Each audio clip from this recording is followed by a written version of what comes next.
Agora sim, a gente fala sobre assédio moral. Sheila Sodré já tá aqui com a gente. Bom dia, já tá tomando cafezinho, né, Sheila? E também o presidente da Associação dos Advogados Trabalhistas da Paraíba, o Daniel, né? Seja bem-vindo também. E aqui vocês dois vão explicar pra gente esse assunto que é difícil, que é sério, mas que a gente precisa sempre bater na tecla, né? Como é que a gente faz primeiro, Sheila, pra diferenciar uma brincadeira no ambiente de trabalho, que é comum, do assédio? Pois é, essa é a grande questão, né, hoje em dia. Até porque, quando eu trouxe aqui o nosso convidado, a gente, aquela história, a gente traz a pessoa certa para falar do assunto, porque a Justiça do Trabalho teve uma mudança muito grande de novembro para cá. E aí, aquilo que poderia ser uma brincadeira e que se ganhava em ações em dano moral, hoje na Justiça do Trabalho pode não ser tão assim, tá? Então, nós tivemos um caso que foi um emblemático, esses últimos 15 dias, que alertou muito as pessoas para isso, né? Até que ponto você consegue provar um dano moral, tá? E quais são os valores desse trabalho de indenização. Então, o doutor Daniel está acostumado aí à labuta e à nossa jurisprudência. Como é que está essa adaptação, né, dessa nova legislação na nossa realidade trabalhista? Bem, bom dia, pessoal. Bom dia. É um prazer, como sempre, estar aqui esclarecendo e tentando trazer luz a esses tempos sombrios de reforma trabalhista, né? Mas o que nós podemos dizer a vocês é que o dano moral não deixou de ser dano moral.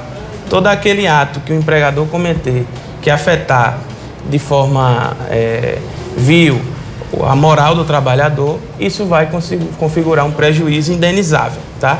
O que ocorreu com a reforma trabalhista é que houve uma fixação de critérios para quantificação desse dano moral, que foi algo que sempre foi bem complicado pela doutrina, pela jurisprudência, porque configurar o dano moral é fácil. Você hoje tem o WhatsApp, Instagram, redes sociais, você tem prova testemunhal, prova documental, uma série de elementos, de instrumentos que cheguem à configuração do dano moral. Mas qual é o grande nó da questão? Como quantificá-lo? Como o direito de A vale mais que o de B, como o de C vale mais que o de A? Essa é a grande questão. E aí veio a reforma e trouxe critérios para a quantificação desse dano moral, critérios objetivos. A capacidade do ofendido, a capacidade do ofensor, o tempo de duração dessa ofensa, enfim. São, acho, salvo engano, 11 incisos que tratam justamente sobre os critérios para a quantificação. Agora, teve um grande problema, que foi a nivelação disso através do salário do empregado. Pois é. Isso não foi tido como inconstitucional, essa questão de fazer essa diferenciação, essa taxação? Sheila, de fato houve essa taxação. Está lá na lei. A reforma trabalhista introduziu esse dispositivo 223G na CLT, que depois de muito barulho, vamos dizer assim, tinha sido reformado pela MP 808 que caducou, que a gente até brincou aqui com Fernanda no último programa, que houve uma mudança e disseram tudo que disseram e agora valeu aquela primeira legislação. Então, assim, há discussão sobre a constitucionalidade ou não dessa norma. Um exemplo clássico que todo mundo está usando é se morre numa obra um engenheiro e um pedreiro, o engenheiro, em tese, vai ter uma indenização maior do que a do pedreiro, né? Então, há uma discussão sobre a constitucionalidade, sim, dessa norma.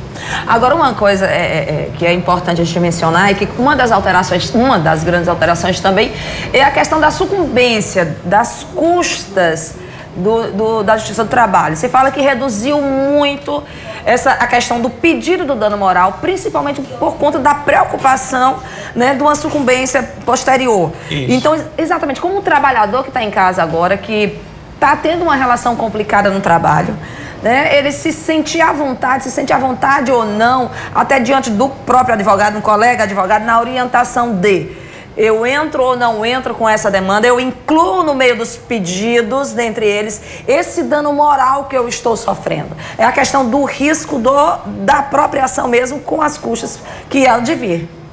Eu acredito, Sheila, que a associação, inclusive, vai começar uma campanha importante de tirar esse temor do trabalhador da Justiça do Trabalho.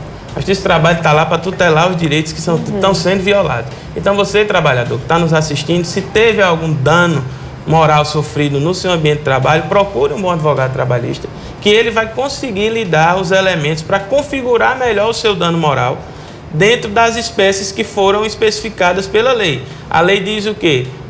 Dano moral de natureza leve até 3 salários mínimos do ofendido. Dano moral de natureza média até 5, grave até 20 e gravíssimo até 50. Eu costumo dizer, Sheila, que no Brasil a gente tem que, de um limão, fazer uma limonada. Temos essa arte, Temos essa arte de, com o limão, fazer uma limonada. Então, se tiver assédio moral no trabalho, tente enquadrar o seu dano moral em algo que diminua o risco da sua sucumbência.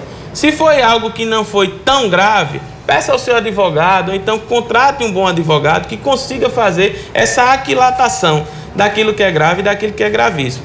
Então, o mais importante, eu acho, é a gente falar para o trabalhador que ele procure a justiça do trabalho. E falando em trabalhador, né, deixa eu só pausar aqui esse nosso assunto, tem muita coisa, né, que a gente tem para falar, mas a nossa produção separou algumas artes aqui para a gente ver se algumas atitudes caracterizam ou não o assédio moral, certo? Vocês vão explicar para a gente. Vamos lá. Chamar um funcionário de burro, incapaz, ignorante, entre outros termos pejorativos, por mais que seja uma brincadeira de mau gosto, totalmente entre aspas, isso caracteriza ou não o assédio moral? Caracteriza. O empregador, ele tem que manter uma certa urbanidade, manter um certo respeito pelo trabalhador dentro do ambiente de trabalho. E não só o empregador, mas ele e os seus prepostos, gerentes, aquelas pessoas que exercem cargo de liderança. Então, isso aí é causa de dano moral. E a questão do assédio moral é somente entre o empregador e o empregado ou pode acontecer entre os próprios funcionários ali também, Daniel? O empregador, de fato, pode ser responsabilizado por essa confusão, vamos dizer, entre aspas, dos empregados. Então é o empregador que Porque ele tem o dever de, em sabendo que está ocorrendo uma situação de dano, coibir. Senão ele está sendo conivente com aquilo e quem dirige a atividade empresarial é ele, empresário, empregador. A responsabilidade está ainda sobre ele, né? Tem mais uma arte aqui pra gente dar uma olhada. Vamos ver. Caracteriza assédio moral não delegar tarefas ao funcionário para que ele se sinta inútil. É uma forma. É uma forma. Principalmente quando ele retorna de alguma licença ou quando, né, ele acaba sendo obrigado, como a gente vê muito comum, às vezes na própria justiça do trabalho, quando ele é reintegrado na empresa, né, acaba tendo esse ranço. Quem trabalha quer trabalho. Então, o ócio propositalmente ofertado ao trabalhador é uma causa de dano moral por via de ato omissivo. Tanto pode haver um ato comissivo, aquele que você pratica, como também você deixar de fazer alguma coisa que é um ato omissivo, também pode configurar dano moral. Vamos para mais uma arte, então vamos ver aí. Caracteriza assédio moral delegar atividades incompatíveis com a contratação do funcionário. Será que é desvio de função ou é assédio moral? A grande questão é que muitas vezes quando você fala assim, o funcionário não está preparado, apto tecnicamente para exercer aquela tarefa, né? Eu imagino justamente para ele ter não conseguir fazer um trabalho. Incapaz, talvez? Exatamente, às vezes pode acontecer isso. A pergunta é uma boa pegadinha, né? Porque é uma pergunta com um conceito muito amplo. Porque o trabalhador também tem que entender que o empregador ele possui o poder de direção da atividade empresarial. Então, aquelas atividades para as quais, as tarefas para as quais ele se obrigou a fazer e que são compatíveis com a sua condição pessoal, não há em tese dano moral. Mas se isso visou um fim escuso, se isso visou fazer com que ele peça demissão, aí há em tese um dano moral indenizável. Mas então tem que ter uma análise caso a caso. Essa pergunta já não pode ser tão genérica. Pois é. E muitas vezes aquela história assim, eu fui contratada para tal coisa e durante, né, o exercício do trabalho há uma mudança brusca em relação ao que estava contratado. Um exemplo bem básico, Você é contratado para trabalhar na função de vendas. Dentro da função de vendedor, você tem que limpar o seu setor, arrumar o seu setor, né, fazer ligações para clientes, para chamar potenciais consumidores para consumir dentro do seu setor. Então, começou a haver pedidos na Justiça do Trabalho no seguinte sentido: eu sou estoquista, agente de limpeza, vendedor, operador de telemarketing. Não são várias funções. São uma única função dentro daquele núcleo de vender. Então, tem que ter cuidado com isso.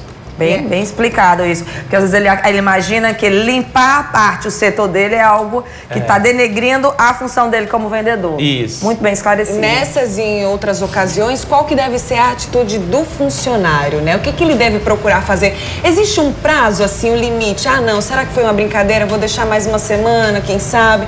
Como é que o funcionário deve lidar? Até porque hoje em dia tá tão difícil conseguir trabalho que às vezes as pessoas vão se deixando, né? Vão deixando. Não deve ser assim, né, doutor? Não, de fato o limite ele é muito pessoal, né? Eu brinco, faço um exemplo no meu escritório, que se você chegar para um ateu e chamá-lo de anticristo, para ele não vai ter reflexo nenhum. Mas se você chegar para um cristão e chamá-lo de anticristo, isso vai ser uma ofensa enorme. Então o dano moral, ele depende a quem ele é dirigido, depende da espécie de ofensa e depende do tempo que cada um aguenta. Para alguns, uma semana é tolerável, uma brincadeira, até aquele ponto ele estava bem. Depois daquele outro ponto, depois de um mês, ele já se sentiu constrangido. Então, dano moral, pessoal, é algo muito subjetivo. Se sentiu ofendido, chega para seu empregador, chega para o gerente da sua empresa e fala aquilo que está lhe incomodando.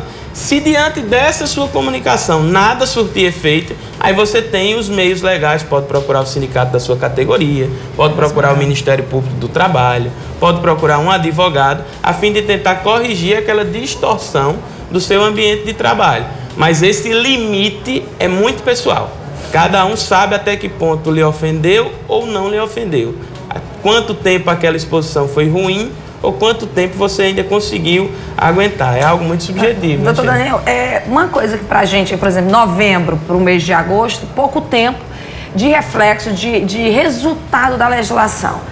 Mas atuando e representando um grupo de advogados específico na Justiça do Trabalho, como é que o senhor tem feito essa leitura? Porque se a gente vai um pouquinho mais para a doutrina, ou até mais para as discussões altas, se fala muito em acabar realmente a Justiça do Trabalho, acabar como ela é feita hoje, como a gente vê hoje.